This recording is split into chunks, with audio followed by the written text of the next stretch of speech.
जिसने जीवन जाग कर नहीं जिया, समझो वो बेकार जिया है, सही ढंग से जिंदगी जिया ही नहीं है। जाग कर जीना चाहिए। जाग कर जीना माना रात को सोना नहीं, जाग कर जीना माने विवेक से जीना। दूसरे से सुख लेने की इच्छा जिसके जीवन में नहीं रही, समझो वो जाग कर जी रहा है। कुछ खाकर कुछ पीकर सुखी होने की जिसकी इच्छा नहीं रही, समझो वो जाग कर जी रहा है। जो मिला सो वाह वाह, उपवास हो गया तो वाह वाह, कोई बात नहीं। इतने वर्षों तक खाया ही ना, नवरात्रि में 2 दिन 3 दिन 4 दिन अगर भूखे रहे, खाया नहीं तो क्या बिगड़ जाएगा, मर थोड़े ही जाएंगे। और नौरतों में उपवास करने का पुण्य मिलेगा, भक्ति बढ़ेगी, स्वास्थ्य बढ़िया होगा। तो जो जागकर जीवन नहीं जिया, वो समझो जिंदगी जिया ही नहीं। सारी दुनिया में, केवल भारत में ही नहीं, सारी दुनिया में जिनके जीवन में आत्मज्ञानी गुरु नहीं है, वो जन्म से लेकर मृत्यु तक सोए सोए ही जीते हैं। मोह निशा सब सोवन हारा, या निशा सर्वभूताना, सो रहे हैं। सर्वभूतानाम शब्द गीता में है। सर्वभूतानाम में सब जीव जंतु, चींटी मकोड़े, मक्खी मच्छर सब आ गए, पशु पक्षी भी आ गए। सर्वभूतानाम। पर तस्याम जागृति संयमी, जो विवेकी होते हैं, संयमी बहनें भाई होते हैं, वो जागते हैं। जागते माना मोह नहीं होता किसी में, इसके बिना नहीं चलेगा, नहीं। तो जन्म से लेकर मृत्यु तक अगर सोए सोए ही जीते रहे, चले तो बहुत पर मंजिल नहीं आई, तो ऐसा चलना किस काम का, बेकार गया। चले बहुत, यात्रा बहुत की, पर मंजिल पर नहीं पहुंचे, मृत्यु के करीब पहुंचे। तो ऐसे अर्थहीन जीवन को जीवन मानना ये बुद्धिमानी नहीं है, ये अर्थहीन जीवन है, व्यर्थ जीवन है। इसका कोई फल नहीं होगा। हाँ, एक होगा, अधो गच्छन्ति तामसा पतंती नरकेषु च, ये सब गीता के शब्द हैं। अधोगति होगी।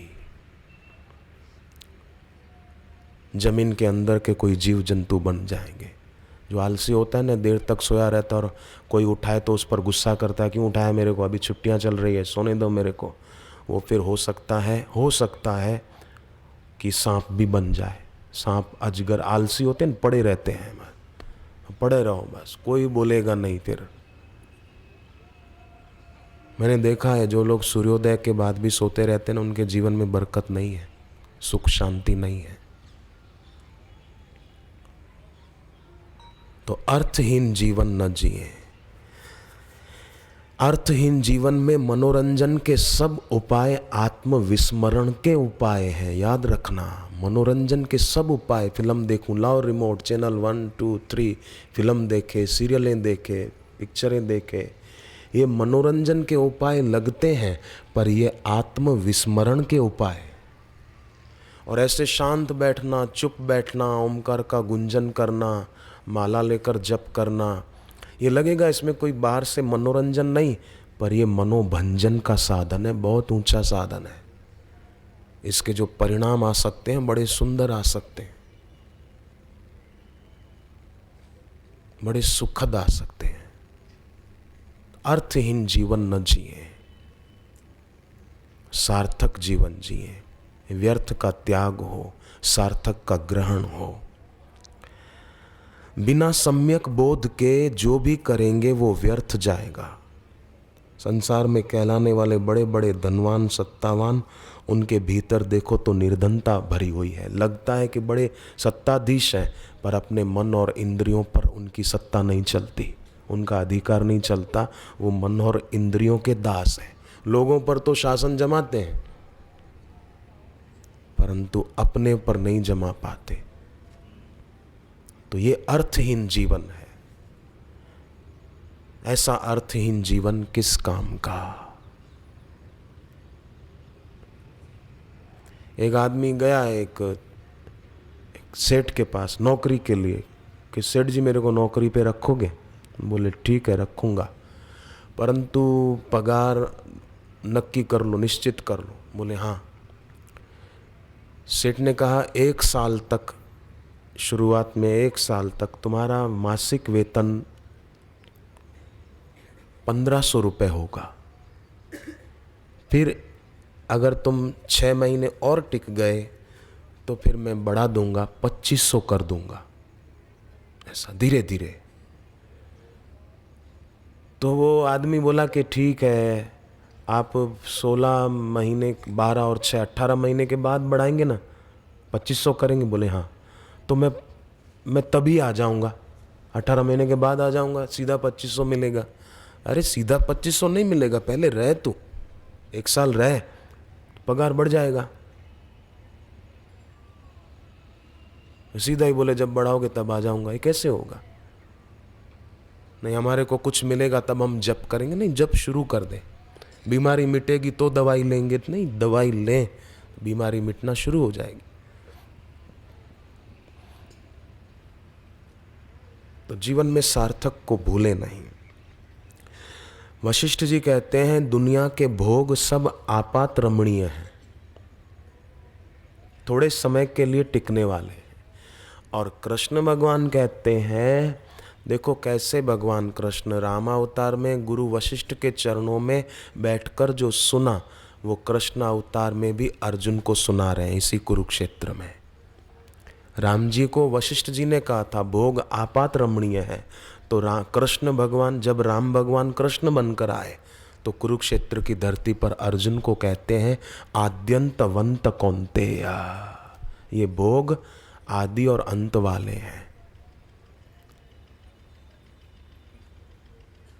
माने पहले नहीं थे और बाद में नहीं रहेंगे, क्योंकि शरीर भी नहीं रहेगा। और भगवान बुद्ध कहते थे कि ऐसा समझकर बुद्धिमान लोग देवलोक के भोगों की भी इच्छा नहीं करते, नहीं चाहिए। अब कछुनाथ न चाहिए मोरे, अब मुझे दुनिया के भोग नहीं चाहिए, अब मुझे भक्ति चाहिए, मुझे भगवत चरण की प्रीति चाहिए, जिससे मेरे जीवन की सार्थकता सिद्ध हो जाए, मेरा जीवन अर्थहीन जीवन न हो। बुद्ध भगवान का एक भिक्षुक जिसका नाम दहर था, दहर, तो उनके पिताजी, वो तो चला गया था बुद्ध के पास, तो यहाँ कुछ वर्ष बीते तो पिता की तबीयत खराब हो गई और ऐसी स्थिति हो गई कि बस अब शरीर छूट जाएगा, टिकेगा नहीं, मर जाएंगे, ऐसी हालत हो गई। अब बड़ा बेटा उनके पास बैठा था, तो वो बेटे को कह रहे हैं, बड़े को, कि छोटा भी आ जाता जो भिक्षु बन गया है बुद्ध के पास, साधक बन गया, जो कहो, तो वो भी आता तो मैं अंतिम समय उसका मुंह देख लेता। अब वो तो भिक्षु बन गया था, वो तो आया नहीं। मरते मरते बाप ने 100 सोने के सिक्के अपने बड़े बेटे को दिए और कहा कि ये छोटा अगर आ जाए, नहीं तो तू उसको पहुंचा देना, ये मेरी अंतिम इच्छा बाप की, तू पूरी करना। अब देखो ये बाप है, उम्र में बड़ा है अपने बेटे से, परंतु ये आदमी ये नहीं सोच रहा कि मैं मर रहा हूँ, मैंने सारी जिंदगी जिनको याद किया, तो मरते समय भी मैं उनको क्यों याद करूं? अभी तो वो मेरे साथ चल नहीं रहे, मैं अकेला जा रहा हूं इस दुनिया से, तो जो मेरा साथ परलोक में भी देगा मैं उसको क्यों नहीं याद करूं?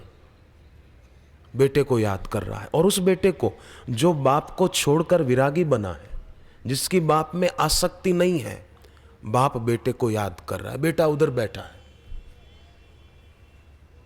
और फिर दूसरी विडंबना देखो कि जिन सिक्कों को खुद छोड़कर मर रहा है, साथ नहीं ले जा पा रहा, वही सिक्के बेटे के लिए रख रहा, बेटे को भाई ये उसको देना, ये उसको देना।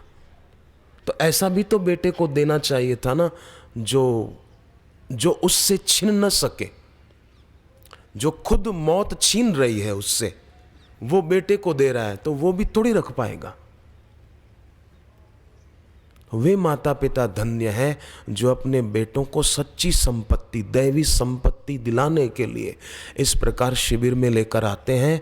मैं विद्यार्थी भाइयों से और बहनों से प्रार्थना करूं, ऐसे माँ बाप का उपकार कभी भूलना नहीं जो ऐसी जगह पर लेकर आते हैं।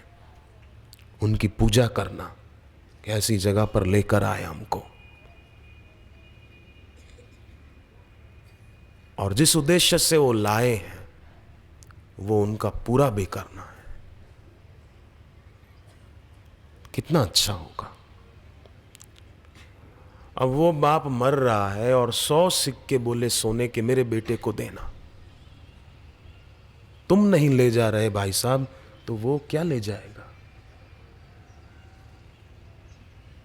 बाप की मृत्यु हो गई, उस भिक्षु बेटे को खबर हुई कि पिताजी गुजर गए हैं, तो आया तो बड़े भाई ने कहा पिताजी ने मरते मरते इच्छा व्यक्त की थी कि आपके लिए 100 सिक्के आपको देने हैं, या आप ले लो।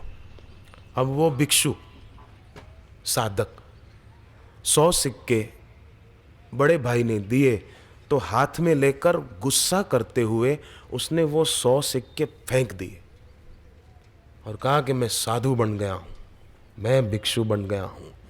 100 सिक्के देकर तुम मेरे को गिराना चाहते हो, फंसाना चाहते हो, नहीं चाहिए मेरे को सिक्के, फेंक दिए और चला गया।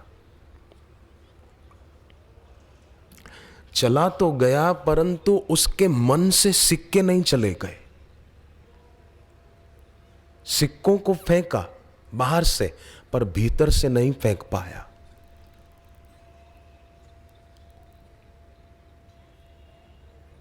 आया अपने संघ में और अपने साथियों को यही कहता रहा कि मेरे बाप ने मेरे लिए 100 सोने के सिक्के रखे, पर मैंने फेंक दिए, मैंने उनका त्याग कर दिया। अभिमान पूर्वक सबको सुनाता रहा। नारद जी ने काम को जीता, अप्सराएं आई पर उनकी समाधि नहीं खुली, नहीं टूटी, क्रोध भी नहीं आया। पर बाद में सबको सुना रहे थे, मेरे पास अप्सराएं आई थी, मेरे पास अप्सराएं आई थी, मेरे पास अप्सराएं आई थी, मेरे पास अप्सराएं आई थी, नाच रही थी। तो अप्सराओं को ही ज्यादा याद कर रहे थे, भगवान की स्मृति चूक गए। बाहर से तो अप्सराएं चली गई पर भीतर से नहीं जा पाई। कई लोग बाहर से किसी से मिलते हैं फिर दूर भी हो जाते हैं, परंतु भीतर से उनका चिंतन बहुत करते रहते हैं।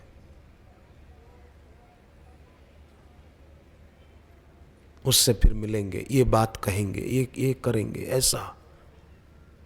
इसी का नाम व्यर्थ चिंतन है। इस व्यर्थ चिंतन के कारण हमारी साधना में बरकत नहीं आती।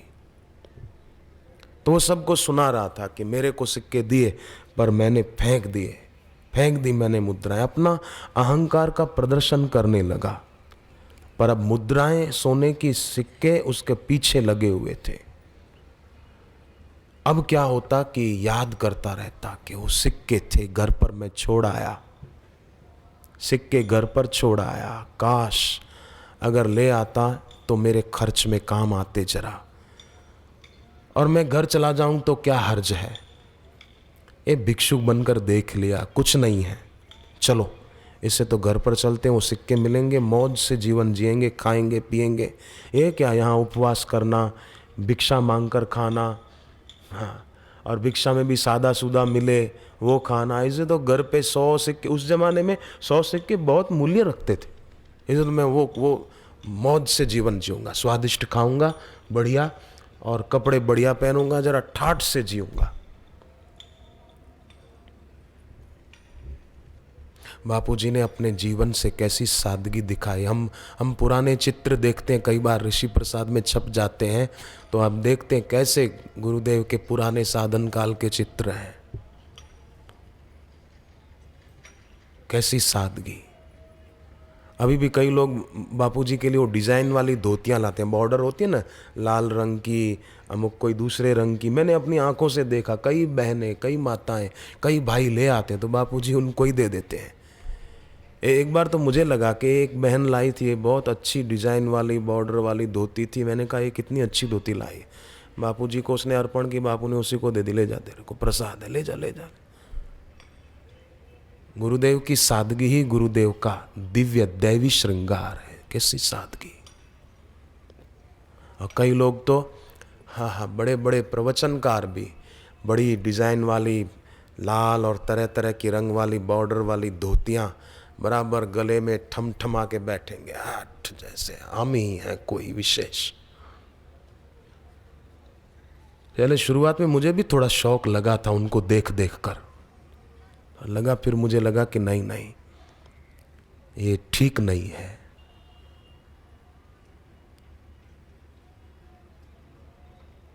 देहाध्यासी क्यों बनना? जंजीर लोहे की हो कि सोने की हो, जंजीर तो जंजीर ही होती है। परंतु देह भाव में ही जो जीते हैं, जो देह से ऊपर नहीं उठे, वो ऐसा ही करेंगे, उनको कह भी क्या सकते हैं। तो सोचा उसने कि अब मैं ये भिक्षुकपना छोड़कर गृहस्थ हो जाऊं। गुरु को पता चला, बुद्ध को पता चला, उसको बुलवाया और कहा कि बेटे तू तो 100 मुद्राओं की बात करता है, तुझे पता है मेरा बाप राजा था और 100 मुद्राएं नहीं, कई मुद्राएं थी, परंतु मुझे उन मुद्राओं में और बड़े महल में दिखने में बाहर से बड़ी सुंदर पत्नी यशोधरा में मुझे सुख नहीं दिखा, वहां है भी नहीं। सपने में अगर कोई आदमी कोई चीज पाले तो नींद खुलने पर वो चीज उसके हाथ में नहीं होती है। ये सब सपना है। गुरु ने समझाया, बड़े प्यार से समझाया कि तृष्णा दुष्पूर है बेटे, ये थोड़ी मुद्राएं तो अगर तू पा भी लेगा तो उससे तेरी इच्छा पूर्ति नहीं होगी। ये मुद्राएं अग्नि में घी का काम करेगी। आग में घी डालो तो आग और भड़कती, ऐसे तेरी इच्छाएं और बढ़ती जाएगी। एक छोटा सा कंकड़